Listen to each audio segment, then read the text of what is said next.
దేవుడు ఎప్పుడూ కూడా విడిచిపెట్టడు.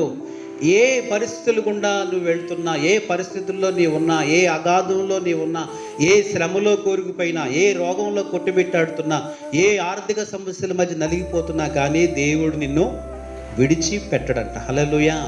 ఎప్పుడూ ఎడబాసేవాడు కాదు. సంసోను ఫిలిస్తీన్లకు అప్పగించబడి 2 స్తంభాల మధ్య కట్టివేయబడ్డాడంట. ఆ కట్టివేయబడ్డప్పుడు సంసోను ప్రార్థన చేస్తున్నాడు, అయ్యా నన్ను జ్ఞాపకం చేసుకో, నాకు మరలా పోయినటువంటి బలాన్ని మరలా నాకు ఇవ్వు ప్రభు అని ప్రార్థన చేస్తూ ఉంటే సంసోను యొక్క ప్రార్థన దేవుడు విన్నాడు. సంసోను యొక్క ప్రార్థనను దేవుడు విన్నాడు. ఆశ్చర్యరీతిగా ఆ క్షణకాలంలో సంసోనుకు పోయిన బలాన్ని మరలా దేవుడు తిరిగి ఇచ్చాడంటండి. ఆ స్తంభాలు నెట్టివేసినప్పుడు ఆ స్లాబ్ అంతా కూలిపోతాయి. ఇంచుమించు 3,000 మంది ఫిలిస్తీన్లను సంసోను అప్పుడు చంపగలుగుతాడండి. హల్లెలూయా. చూడండి దేవుడు ఎంత గొప్పవాడో.